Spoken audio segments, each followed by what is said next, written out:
गांव के किनारे एक प्राचीन हवेली थी जो अब जर्जर हो चुकी थी। इस हवेली की दीवारों पर पुरानी लताओं की जकरन थी और इसके खिड़की दरवाजों पर जंग लग चुका था। गांव के लोग इस हवेली के पास जाने से कतराते थे, क्योंकि कहा जाता था कि वहां कुछ ऐसा है जो इंसानों को पागल कर सकता है। उस हवेली में कभी एक अमीर जमींदार रहा करता था जिसका नाम ठाकुर रणवीर सिंह था। ठाकुर का एक ही बेटा था, आर्यन, जो बहुत ही प्यारा और मासूम था। लेकिन एक दिन ठाकुर के दुश्मनों ने बदले की भावना में आकर उस बच्चे को मार डाला। आर्यन की मां, जो पहले ही मर चुकी थी, उसकी आत्मा ने बेटे की मौत का दर्द सहा नहीं। कहते हैं कि उसकी आत्मा और बच्चे की आत्मा अब भी उस हवेली में भटक रही है, और जो भी वहां जाने की हिम्मत करता है उसे अपनी जान से हाथ धोना पड़ता है। गांव के कुछ बच्चों को भूत प्रेत की कहानियों पर विश्वास नहीं था। उनमें से 3 दोस्त, रोहन, सिया और अर्जुन, ने फैसला किया कि वे उस हवेली में जाकर सच का पता लगाएंगे।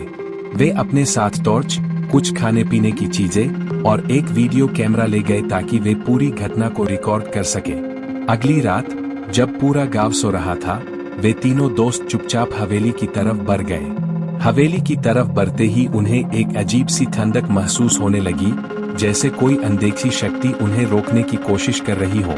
लेकिन वे डरे नहीं और हवेली के अंदर घुस गए। जैसे ही वे हवेली के अंदर पहुंचे, उन्होंने देखा कि अंदर का वातावरण और भी भयानक था। हवेली के हर कोने से अजीब अजीब सी आवाजें आ रही थी, जैसे कोई फुसफुसा रहा हो। दीवारों पर धूल जमा थी और पुराने फर्नीचर टूटे पड़े थे। अचानक सिया की नजर एक पुराने झूले पर पड़ी, जो खुद ब खुद हिल रहा था। ये झूला खुद कैसे हिल सकता है? रोहन ने डरते हुए पूछा। अर्जुन ने झूले के पास जाकर उसे रोकने की कोशिश की, लेकिन जैसे ही उसने झूले को छूने की कोशिश की, झूला अचानक तेजी से हिलने लगा और उससे एक तेज आवाज आई, जैसे कोई बच्चा जोर से चिल्ला रहा हो। तीनों दोस्त अब सच में डर गए थे। उन्होंने वापस जाने की सोची, लेकिन तभी हवेली के दरवाजे खुद ब खुद बंद हो गए। वे समझ गए कि अब उनके पास कोई रास्ता नहीं बचा था। अचानक एक छोटे बच्चे की हंसी सुनाई दी, जो हवेली के हर कोने में गूंजने लगी। कौन हो तुम? सामने आओ, अर्जुन ने हिम्मत जुटाकर कहा।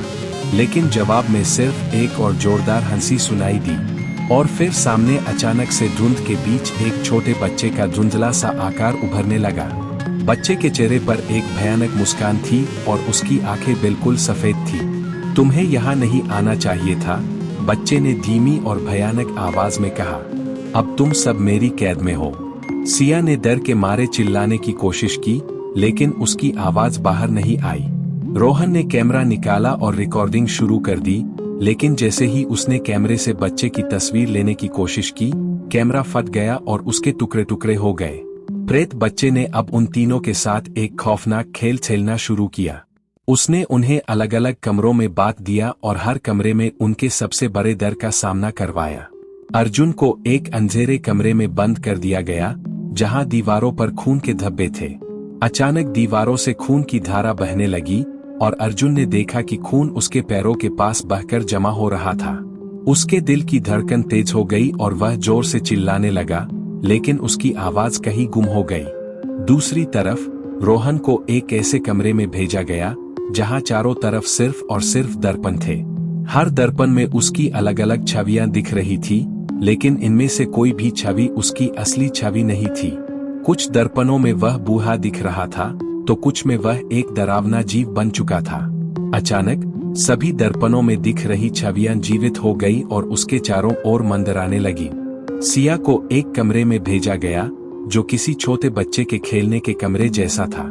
वहां चारों तरफ छोटे छोटे खिलौने फैले हुए थे। अचानक उन खिलौनों में से एक गुड़िया ने हंसना शुरू किया और खुद ब खुद चलने लगी। फिर सभी खिलौने चलने लगे और सिया के चारों ओर घेरा बनाकर खड़े हो गए। वह डर से कांपने लगी, लेकिन उसे निकलने का कोई रास्ता नजर नहीं आया। जब तीनों दोस्त अपनी अपनी जगहों पर डर के मारे कांप रहे थे, तब अचानक हवेली में एक जोरदार आवाज गूंजी। यह आवाज आर्यन की आत्मा की थी। उसने कहा, तुम्हारे साथ यह सब इसलिए हो रहा है क्योंकि तुमने मेरे और मेरी माँ की आत्माओं को परेशान किया है।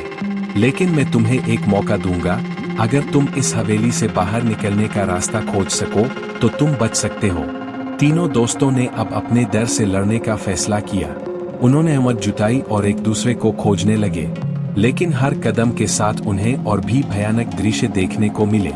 अर्जुन को अपनी माँ की आत्मा का सामना करना पड़ा, रोहन को उसकी पुरानी बुराइयों का और सिया को उसके बचपन के डर का। तीनों दोस्तों ने आखिरकार एक दूसरे को खोज लिया और वे एक साथ उस कमरे में पहुंचे जहां से हवेली का मुख्य दरवाजा था। लेकिन दरवाजा जंजीरों से बंद था और उन जंजीरों को तोड़ने का कोई तरीका नहीं था। तभी अचानक आर्यन की आत्मा फिर से प्रकट हुई और उसने कहा, अगर तुम मेरी आत्मा को शांति दे सको तो ये दरवाजा खुल जाएगा।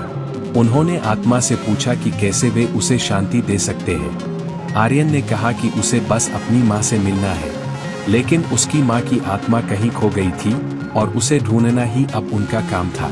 तीनों दोस्तों ने पूरे हिम्मत के साथ आर्यन की माँ की आत्मा को खोजने का काम शुरू किया। हवेली के हर कोने में उन्होंने खोजबीन की, लेकिन आत्मा कहीं नहीं मिली। अचानक रोहन को याद आया कि हवेली के पिछवाड़े एक पुराना कुआं है जिसे बहुत समय पहले बंद कर दिया